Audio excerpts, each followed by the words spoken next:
Clouds overhead today here at the 20th parallel. Big storms. Big storms are coming. Thoughts of walking on the beach. Ah, my foolish heart. Hey, I remember that. You know what?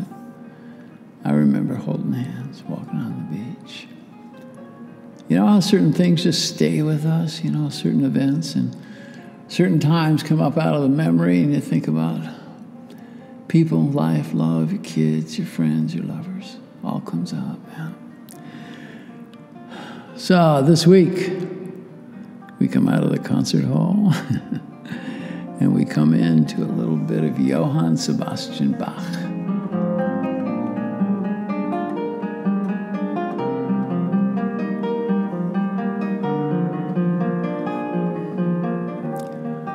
Number 17 this week, we following and adapting.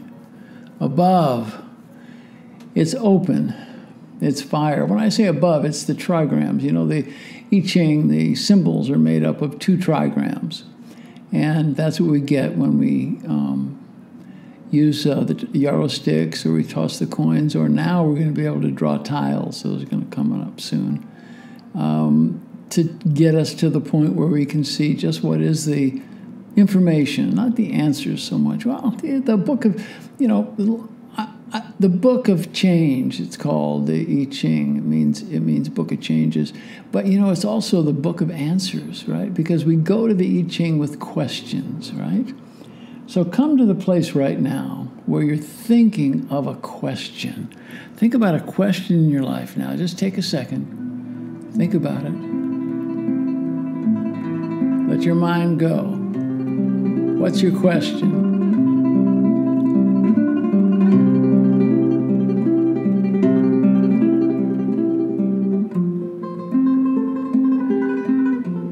Now keep in mind that we get a hexagram, and though we get our words that are often symbolic, they are symbols of where we're going, or sometimes they are actual things that are happening in our life. Either way, we can get the answer, and this week is number 17, Sui, following and adapting. The trigram above, it says it's free, an open mouth symbolizing quiet truth. Below is Zen, to shake, excite, and inspire. Yeah, okay, you got it? So here it says following. Think about it. Is it an idea? Is it a person? Is it a voice within? In following, you adapt. In following, do not be blind.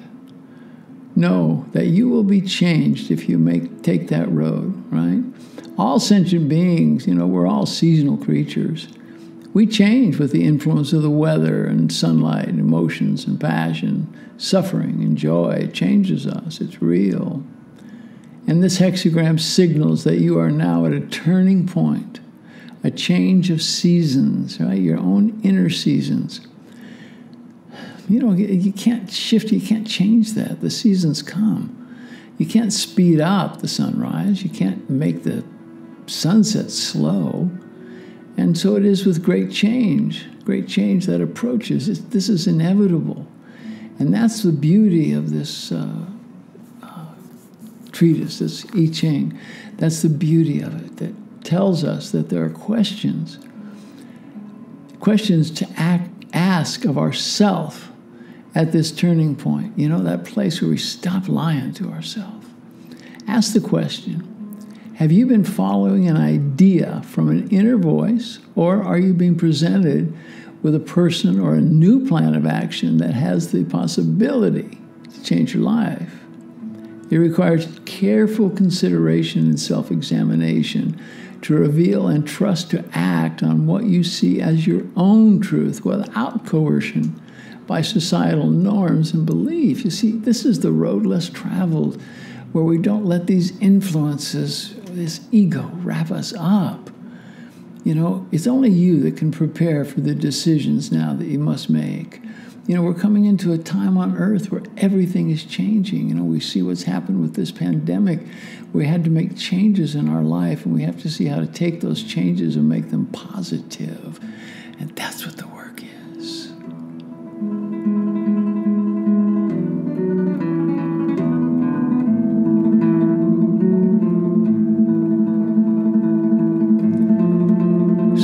Society is changing at a really very rapid rate, and because of that, you're going to be presented with opportunities.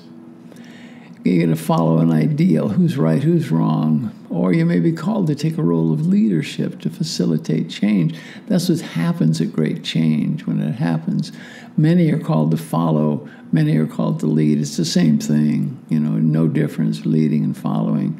The change will have multiple faces, all occurring simultaneously. And man, that can be confusing because you see the face of change on the streets, and you're going to feel the corresponding changes within. When the call comes, either from within or an intuitive knowing telling you it's time to take action for the greater good. Consider carefully.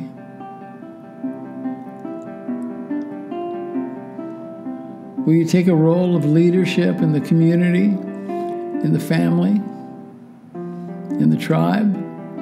Or do you choose to follow and support an ideal or even a person? This person may be teaching at an unfamiliar frequency and an unfamiliar way, but dig it. When these changes come, be without judgment as you take your role to facilitate the changes that are necessary at this turn of the earth. And man, our earth is changing. Big time, huh? Big time. If you're considering now following a person or an ideal, or if you find yourself in a position to be followed, be certain your reasoning is clear and your intentions are pure. It's going to be disastrous, man, if you find yourself to pursue leadership that's about ego, right? If it's about gaining power or to make you feel better about yourself or to look better, don't go there. Just chill for a while. Be the observer. And be clear. Be clear. If something is the ego's temptation, because there's peer pressure, or you want it will make you look good to have that association with an ideal, with a tribe, with a person, a decision made in the light of egoistic greed may bear fruit. You may get some shekels, man, but soon that fruit will become tainted and it will become toxic. It's that way within families. It's that way within relationships.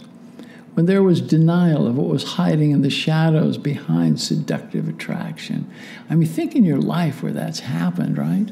Where you got seduced into something, a relationship, your desires, business, money, whatever it is. But you didn't look behind the curtain. And when you did look behind the curtain, you saw it, but you closed your eyes. And you didn't see who she was, who he was, what it was, right? What they were. We deny it, right? And that becomes a flowering that fades really fast. And the truth that is revealed is not so pleasant. If you find yourself under attack or being influenced by people or negative forces, move within their tribe. Now dig this. Move within their tribe to have a greater understanding of their point of view. This is the idea about if you really need to know what's going on in a situation, is just consider where they're walking. What is the walk that they're doing? And see if that fits you. In this way, if you look into the situation, you can gain knowledge to make the necessary changes to emerge unscathed. Acting in this way will bring success. The Zen archer becomes the arrow. The arrow carries the intention of the archer to the target. Before the arrow is released, it has already hit its mark. Contemplate that one.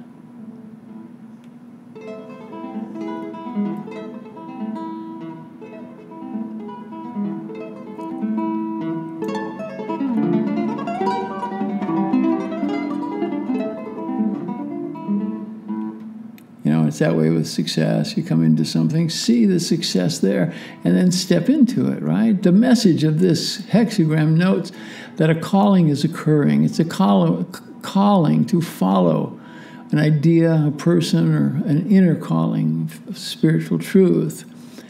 and something that you know in your heart is right. In any case, it's a calling to act for the greater good. It's time for change. You know it, you feel it, and you feel like you've been waiting for this time, and that is true. This reading, it doesn't say it's going to be easy. You're coming into a time of hard work if you want that change. And that is as it should be with changes this big. But this hexagram, this call also calls for balance. And what balances hard work is rest and ritual and celebration. So you must be rested and clear when you come to a turning point, whether in your career, your friendships, your relationships, in business, or in your connection to the divine. Take the time to be good to yourself, right? Nourish your days with meditation, music, play, massage, walking.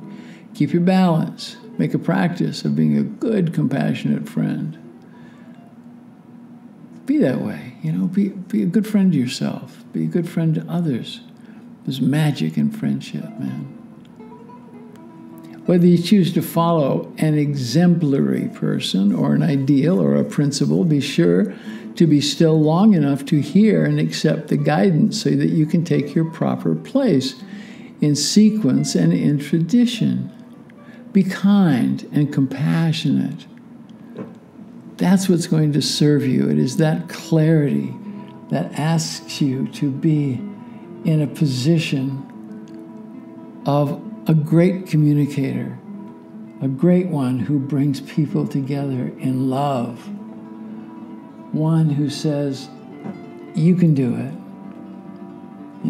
And man, if somebody in your life is doing well, let them know that you see that, right? Let them know that you see they're doing well. Because we're all working for the greater good, right? We're all seeing it. We're all making ourselves coming to a place that is so beautiful and so wondrous that we can come to this great place.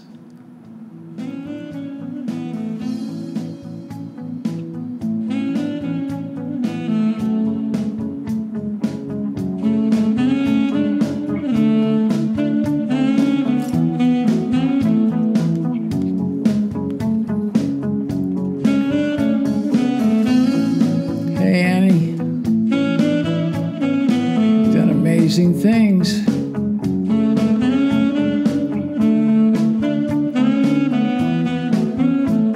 Yeah. Big storms are coming. Thoughts of walking on the beach. Ah, my foolish heart.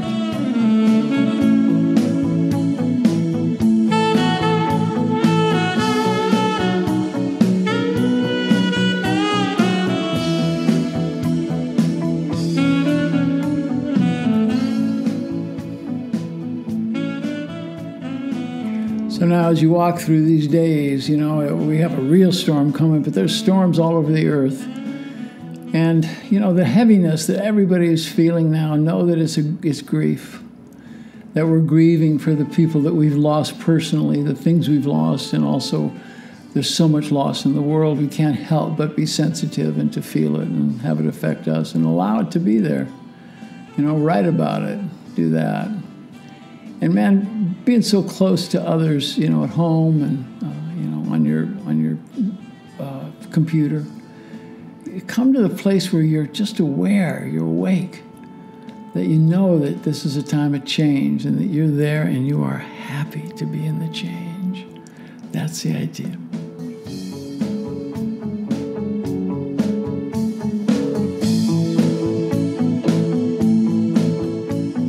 Be the love that you desire. Visualize the peace that you see.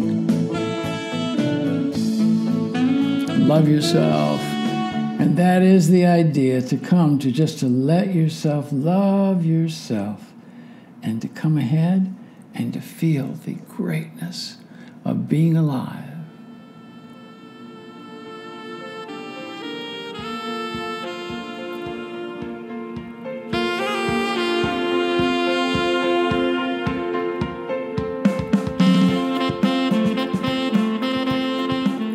I give a nod to Ken Nordine.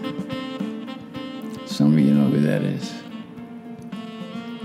As we come to this time in our life that is just perfect in so many ways, and we come to this perfection of love and perfection of light, as we come to find ourselves in some of the best places that there is, as we all join together and feel the love.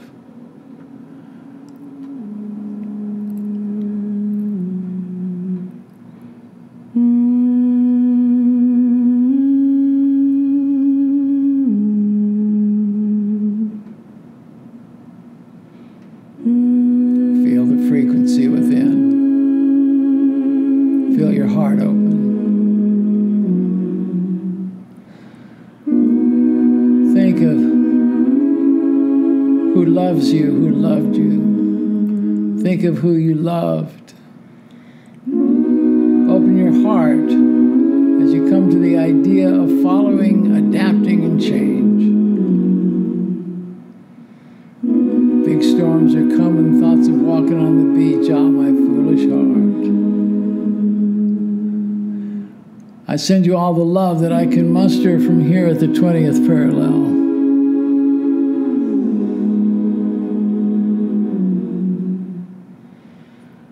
I give a nod and a namaste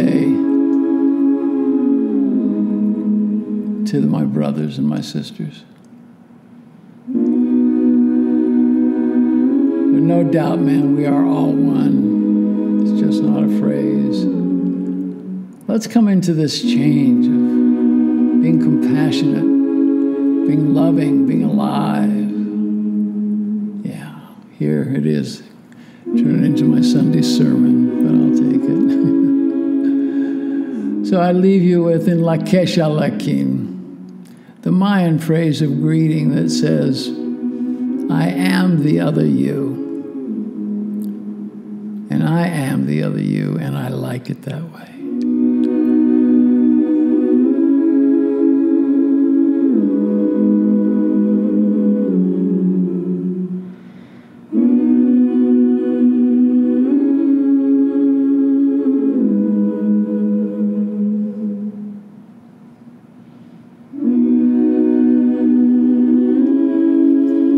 So allow the wisdom of this week's reading to come to you and understand that our seasons are changing within as they're changing without. So allow yourself to change. Don't try to change the flow of the river. It doesn't work.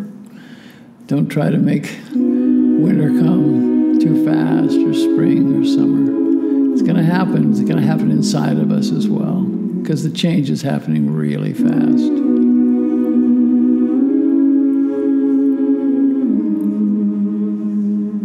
Teach the children well.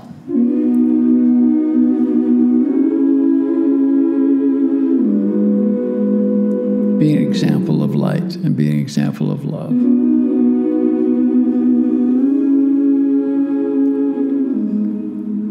I say it again in Lakesha Lakin. I am the other you. And I like it that way. Yes, I do. Namaste, y'all.